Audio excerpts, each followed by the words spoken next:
Everyone, welcome to my channel. और आज हम बात करने वाले हैं इंडो इस्लामिक के मोस्ट इम्पॉर्टेंट नोट्स मैं आप लोगों के साथ शेयर करने वाली हूं। तो बहुत सारे लोगों ने मुझे मैसेज किया था और कमेंट भी किया था कि प्लीज़ इंडो इस्लामिक पे भी वीडियो अपलोड कर दीजिए, तो मैं आपको आज वही दिखाने वाली हूँ। तो अगर आप वो नोट्स पढ़ लेते हैं तो आपके 90% क्वेश्चन तो कहीं ही जाने वाले हैं। तो अगर आप किसी भी कोर्स के हैं, चाहे 11th हो, चाहे बीए हो, बीकॉम हो, जिसमें भी इंडो इस्लामिक आती हो, तो आप इस वीडियो को ज़रूर देख लीजिए। और जो मैं नोट्स दिखा रही हूँ इसको अपनी कॉपी में मेंटेन कर लीजिए और बार बार रिवाइज करिएगा, ताकि अगर इसमें से कोई भी क्वेश्चन आता है तो आपका बच के नहीं जाना चाहिए वो क्वेश्चन। ठीक है, तो हम स्टार्ट करते हैं आज की वीडियो। और इस वीडियो में जितना कवर हो पाएगा हम उतना करेंगे। उसके बाद में अगर इसमें नहीं हो पाया सारे नोट्स कवर तो मैं आपके लिए नेक्स्ट वीडियो अपलोड कर दूंगी। और उसके अलावा जब हमारे ये नोट्स कवर अप हो जाएंगे सारे, तो मैं कुछ इम्पॉर्टेंट ऑब्जेक्टिव क्वेश्चन की भी प्रैक्टिस करा दूंगी। तो अगर वो आपको इम्पॉर्टेंट जो ऑब्जेक्टिव क्वेश्चन है अगर वो चाहिए आपको, तो प्लीज़ कमेंट कर दीजिएगा, ताकि मुझे पता चल सके कि आपको किन किन चीज़ों की नीड है और मैं जल्द से जल्द वो ला सकूँ। और मैं कोशिश कर रही हूँ कि जल्द से जल्द मैं वीडियो अपलोड कर सकूँ। तो आप मुझे कमेंट करके बताइएगा कि आपको किस किस चीज़ में परेशानी आ रही है। और इस वीडियो को भी लाइक कर दीजिए और चैनल को सब्सक्राइब कर दीजिए। और हाँ, बेल नोटिफिकेशन को भी प्रेस करना नहीं भूलिएगा, ताकि हर नोटिफिकेशन आप तक पहुंचती रहे। तो जैसे कि हमने टॉपिक लिया है द कुरान। ठीक है, ये हमारा टॉपिक है द होली कुरान। तो हम इसका फर्स्ट पॉइंट देखते हैं। The word Quran literally means the book being read repeatedly. ठीक है, तो कुरान का यहाँ पर क्या मतलब है? इसका मीन है the book being read repeatedly. तो ये आपको याद होना चाहिए कि कुरान का क्या मीनिंग है। ठीक है, तो ये आपको याद होना चाहिए। उसके अलावा हम सेकंड पॉइंट देखते हैं। The revolution of Quran took place through wahi. और यहाँ पर वाही का क्या मीनिंग है? इंस्पिरेशन। ठीक है, the revolution of Quran took place through wahi from Allah सुब्हानहू व तआला। ठीक है, तो ये है सेकंड पॉइंट। उसके बाद में हम थर्ड पॉइंट देख लेते हैं। The revolution of Quran came to prophet Muhammad PBUH in Ghare Hira, जो कि है Hira cave on Jibal Noor mountain in holy city Mecca. तो जैसे कि यहाँ पर हम देख सकते हैं कि जो फर्स्ट रेवोल्यूशन, जो हम कहते हैं कि कुरान नाजिल हुआ था। ठीक है, तो कुरान नाजिल कहाँ पर हुआ था? गारे हिरा में। और जो गारे हिरा है वो कहाँ पर है? जो आपकी गारे हिरा है वो कहाँ पर है? वो है जबल नूर, नूर माउंटेन। जो नूर माउंटेन है उसका नाम है जबल नूर, और यहाँ पर ही है गारे हिरा। तो इस गारे हिरा में ही जो पहली बार जो है कुरान नाजिल हुआ था। ठीक है, और कहाँ पर है ये है इन होली सिटी मक्का। ये कहाँ पर है? इन होली सिटी मक्का। ठीक है, तो इस तरीके से आपको जो है याद करने हैं पॉइंट्स के। जो पहली बार कुरान का रिवोल्यूशन हुआ था, the first revolution on came to prophet Muhammad, तो किधर हुआ था ये गारे हिरा में, जो है जबल नूर पे। और जबल नूर यानी कि Noor mountain in the holy city Mecca. तो ये पॉइंट आपको याद होना चाहिए कि गारे हिरा का नाम तो आपको याद होना ही चाहिए, ये बहुत ज़्यादा इम्पॉर्टेंट है। ठीक है, उसके बाद में हम फोर्थ पॉइंट पे चलते हैं। The prophet was about 40 years old when angel Jibrail brought the first revolution of Quran from Allah. ठीक है, तो ये आपको एक तो आपको डेट याद होना चाहिए कि 40 years, और दूसरा है एंजल जिब्राइल। यानी कि आपको इसमें क्या दो पॉइंट रखना है कि जब कुरान नाजिल हुआ था तब एज क्या थी प्रॉफिट की? तब एज थी 40 years, और मतलब एंजल का नाम क्या था? जिब्राइल। तो दो चीज़ें आपको याद करनी है। ठीक है, और आगे चलकर हम एंजल के नाम भी पढ़ेंगे। ठीक, उसके बाद में हम नेक्स्ट पॉइंट पे चलते हैं। The Quran is divided into 30 parts, पारा इन उर्दू और जुज़ अरबिक। तो हमारा जो कुरान है वो कितने पार्ट्स में डिवाइडेड है? 30 पार्ट्स में। यानी कि उसमें टोटल कितने पारा हैं? उसमें टोटल है 30 पाराज हैं। ठीक है, जो जैसा हमें पता ही होगा कि इसमें 30 पारा है। और उर्दू में पारा बोलते हैं, बट जो अरबिक में उसको जुज़ बोलते हैं। ठीक है, उसके बाद में नेक्स्ट पॉइंट है, देयर आर 114 चैप्टर्स यानी कि सूरा इन द कुरान। तो ये क्वेश्चन आपका आ सकता है कि कुरान पाक में कितनी सूरे हैं? तो कितनी सूरे हैं 114। अच्छा हाँ, एक क्वेश्चन यहाँ भी बन सकता है कि यहाँ पर सूरा ना कह के चैप्टर्स ही पूछे, और मोस्ट प्रॉबेबली यही है कि वो क्या पूछेगा, चैप्टर्स, कि how many chapters are there in Quran. तो आपको कुरान यानी चैप्टर्स यानी कि वो आपसे क्या पूछ रहा है, सूरा पूछ रहा है कि कुरान में कितनी सूरे हैं। तो ये कुछ इंपॉर्टेंट पॉइंट्स हैं जो आपको याद रखने हैं। तो कितनी है, 114। उसके बाद में नेक्स्ट पॉइंट देख सकते हैं आप, देयर आर 540 पैराग्राफ यानी कि रुकूज इन द कुरान। ठीक है, तो कितने हैं कुरान पाक में, कितने रुकूज हैं, 540। लेकिन आपको जो ये वर्ड है कि रुकूज को क्या बोलते हैं, पैराग्राफ, सूरे को क्या बोलते हैं, चैप्टर्स, तो आपको ये याद करने हैं, ये थोड़े इंपॉर्टेंट हैं। ठीक है, उसके बाद में है देयर आर 6666 वर्सेस यानी कि आयत इन द कुरान। अब वहाँ पर ये पूछ लिया how many verses are there in the Quran, तो पहले तो आपको यही नहीं पता है कि ये वर्सेस क्या है। ठीक है, उसके बाद में अगर वर्सेस पता भी है कि आयत है तो फिर आपको उसके नंबर्स याद होना चाहिए कि वो अगर हैं तो हैं कितनी। ठीक है, तो आपको ये दो चीज़ें, एक तो आपको मीनिंग पता करना है कि आयत को इंग्लिश में क्या बोलते हैं, और दूसरा इसके नंबर्स याद करने हैं। नेक्स्ट चलते हैं, देयर आर 14 प्रोस्ट्रेशन यानी कि सजदा इन कुरान। ठीक है, कितने सजदा हैं, टोटल 14 प्रोस्ट्रेशन हैं।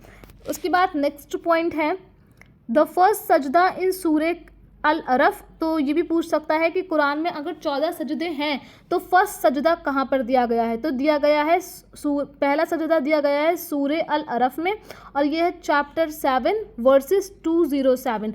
अब देखो यहाँ पर इन्होंने इंग्लिश के वर्ड्स यूज़ किए हैं, जैसे कि चैप्टर यानी कि सूरह, ठीक है, और वर्सेस यानी कि आयत। ठीक है, तो आपको ऐसे करके याद करने हैं। उसके बाद में हम चलते हैं नेक्स्ट पॉइंट की तरफ, द लास्ट सजदा इन सूरे अल अलक चैप्टर 96 वर्स 19। तो लास्ट सजदा किस में है, सूरे अल अलक। एक तो आपको इस पॉइंट में से ये याद करना है कि लास्ट सजदा किधर पे है, तो सूरे अल अलक में है, चैप्टर 96 है, वर्स 19 है। चैप्टर का नाम भी याद करना है, क्या कहते हैं, सूरा। चैप्टर को क्या कहते हैं हम, सूरा, और वर्स को क्या कहते हैं, आयत। वर्ड्स को क्या बोलते हैं, आयत। तो आपको इस तरीके से याद करना है कि आपको चाहे वो इंग्लिश में पूछे या फिर आपको इस तरीके से पूछे कि कितनी आयत हैं, कितने रुकूज हैं, तो आपको पता होना चाहिए। उसके बाद में हम नेक्स्ट पॉइंट पे चलते हैं, का लास्ट पॉइंट देख लेते हैं। The first revealed verses of the Quran are the first 5 verses यानी आयत ऑफ सूरह अल अलक चैप्टर 96 वर्सेस 1 से लेकर 56। तो जैसे कि मैंने आपको बताया कि आपको इंग्लिश में तो याद करना ही है, लेकिन उसके साथ में सूरे को चैप्टर्स बोलते हैं, रुकूस को पैराग्राफ बोलते हैं, ठीक है, और आयत को वर्सेस बोलते हैं, सजदा को प्रोस्ट्रेशन बोलते हैं। अगर 14 सजदे हैं तो फर्स्ट सजदा जो है वो किस में दे रखा है, लास्ट सजदा किस में दे रखा है, ठीक है। उसके बाद में ये तो हमें सबको पता है कि पारा बोलते हैं और 30 में डिवाइडेड है, लेकिन ये याद रखना है कि अरबिक में क्या बोलते हैं, ठीक है। उसके बाद में हम देख लेते हैं कि फर्स्ट रिवोल्यूशन ऑफ कुरान कहाँ पर हुआ था, तो कहाँ हुआ था, गारे हिरा में हुआ था, और एज उस टाइम कितनी थी, तो 40 ईयर्स के थे। कौन से एंजल थे, जिब्राइल थे। तो इस टाइप की कुछ चीज़ें हैं जो आपको याद करना रहेंगी और आपको याद होनी चाहिए वो चीज़ें, ठीक है। तो अब चलते हैं हम अपने the first words revealed before prophet Muhammad PVUH that is third verse of सूरा अल माइदा, जो कि है चैप्टर 5 में, ठीक है। उसके बाद में नेक्स्ट है the period of revolution of Quran is 22 years 5 month and 14 days nearly और अप्रॉक्सीमेटली 23 ईयर्स। अब देखो यहाँ पर एक तो आपको ये याद करना है कि इसका टाइम पीरियड क्या था, ठीक है, कुरान का टाइम पीरियड, जो रिवोल्यूशन होने का टाइम था वो कितना था, एक तो आपको ये याद करना है। उसके अलावा अगर ये वाला ऑप्शन नहीं दिया होता है, अगर ये वाला ऑप्शन नहीं दिया होता है, तो अगर आपका 23 वाला ऑप्शन दिया है तो आपको 23 टिक करना है, और अगर आपको 23 भी दिया है और 22 ईयर्स भी दिया है तो आपको 22 वाला ऑप्शन टिक करना है, ठीक है। तो आपको क्या करना है, 22 वाला ऑप्शन टिक करना है। अगर आपका 22 वाला ऑप्शन नहीं दिया है, 22 नहीं होना चाहिए, 22 ईयर्स 5 मंथ 14 डेज, पूरा ये एग्जैक्टली होना चाहिए, तब आप ये टिक करेंगे। अगर ये एग्जैक्टली नहीं दे रखा है, सिर्फ 22 ईयर्स दे रखा है और 23 ईयर्स दे रखा है, तब आप 23 वाला इसमें टिक करना है आपको, ठीक है। उसके बाद में हम नेक्स्ट पे चलते हैं, the Quran commands the Muslim to offer सलाह नमाज 700 टाइम्स। तो मुस्लिम को जो हमारा कुरान है वो क्या कमांड करता है कि एक मुस्लिम को कितनी नमाज ऑफ़र करना चाहिए, कितनी सलाह ऑफ़र करना चाहिए, वो है 700 टाइम्स। तो नेक्स्ट पॉइंट है the Quran was revealed to prophet in 2 cities. 2 cities में रिवील्ड हुआ था। रिवील्ड यानी कि नाजिल होना मैंने आपको बता दिया, मक्का al Mukarramah and Madinah al Munawwarah. ठीक है, अब हम जनरली मोस्टली लोग क्या बोलते हैं, मक्का एंड मदीना, बट आपको इसके दोनों के पूरे नाम भी याद होने चाहिए, Makkah al Mukarramah and Madinah al Munawwarah. Next point है there are 25 prophets are mention in the Quran by names. इसमें सबसे पहले आपको क्या याद होना चाहिए, देयर आर 25 आपको नंबर याद होने चाहिए कि कितने मेंशन है कुरान में, 25 मेंशन है। उसके बाद में profit Musa is mention maximum time 135 times. कितना है, कौन, प्रॉफिट मूसा, ये याद करना है, profit Musa is mention maximum time, और वो मैक्सिमम टाइम कितना है, 135 टाइम। तो ये क्वेश्चन एक बार पहले भी आ चुका है कि कौन से प्रॉफिट को सबसे ज़्यादा मेंशन किया गया है कुरान में, तो किसको किया गया है, प्रॉफिट मूसा को किया गया है। कितना किया गया है, 135 टाइम्स किया गया है। तो ये इंपॉर्टेंट क्वेश्चन है, यहाँ से ये आपको पढ़ना ही पढ़ना है।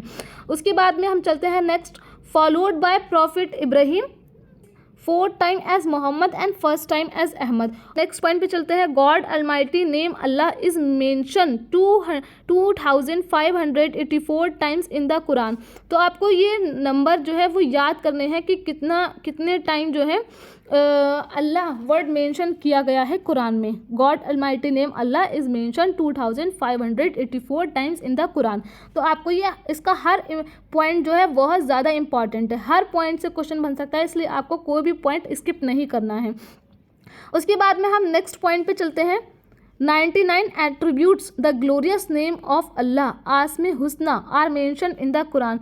यानी कि 99 नेम्स दे रखे हैं, the glorious name of Allah, किसके नाम है 99, अल्लाह के, और उसको क्या बोलते हैं, Asma Husna are mention in the Quran, जो कुरान में मेंशन है। उसके बाद नेक्स्ट पॉइंट आ जाता है हमारा, there are 5 angels are mention in the Quran by their names. तो कितने एंजल मेंशन है कुरान में, 5। पहला है जिब्राइल, सेकंड है मिकाईल, थर्ड है मालिक, 4th है हारूत, 5th है मारूत। जिब्राइल, मिकाईल, हारूत, मारूत, जिब्राइल, मिकाईल, मालिक, हारूत, मारूत। तो ये आपको 5 के नाम याद करने हैं। ठीक है, उसके बाद में इनके जो वर्क हैं वो हम अभी आगे पढ़ेंगे कि इन सब के क्या क्या वर्क हैं, तो वो हम अभी आगे वाले वीडियो में पढ़ेंगे। ठीक है, उसके बाद में there are 5 mosque are mention in the Quran by their names and these are. कितनी मेंशन है, 5 मॉस्क। क्यों, पहले तो आपको नंबर याद रखना है, कुरान में कितनी मॉस्क मेंशन है, 5, और अपने नाम से भी मेंशन है। ठीक है, तो आपको पहले तो ये याद रखना है कि कौन कौन सी 5 जो है मॉस्क मेंशन है और वो कहाँ कहाँ पर हैं, आपको ये भी याद रखना है। जैसे कि फर्स्ट है मस्जिद अल हरम, मस्जिद हरम, ठीक है, तो ये कहाँ पर है, मक्का में। सेकंड है मस्जिद नबवी, ये कहाँ पर है, मदीना में है। थर्ड है मस्जिद अक्सा, ये कहाँ पर है, बैतुल मुक़द्दस, जेरूसलम, फ़लस्तीन। ठीक, उसके बाद में है मस्जिद कूबा, ये कहाँ है, मदीना में। 5th है मस्जिद ज़रार, ये कहाँ पर है, मदीना में। तो मदीना में 3 मस्जिद हैं और एक है मक्का में और एक है बैतुल मुक़द्दस, जेरूसलम, फ़लस्तीन। एक क्वेश्चन ऐसे आ सकता है कि इनमें से कौन सी मस्जिद जो है मक्का में सिचुएटेड है। मक्का वाली एक याद कर सकते हैं और मस्जिद अक्सा याद कर सकते हैं, और 3 तो मदीना में है ही। तो इस तरीके से थोड़ा सा आसान हो जाएगा। तो आज हमने क्या क्या पढ़ा, आज हमने पढ़ा कि होली कुरान में आपको मैं थोड़ा थोड़ा रोज़ देती रहूँगी ताकि आप रोज़ थोड़ा थोड़ा याद करते रहें, और एकदम अगर मैं ज़्यादा सा दे दूँगी तो आपको भी देख के लगेगा कि कितना सारा याद करने को है। तो मैं आपको थोड़ा थोड़ा इसलिए दे रही हूँ ताकि आप हर लाइन से, इसकी हर लाइन से क्वेश्चन बन सकता है, आपको हर लाइन बहुत अच्छे से पढ़नी है।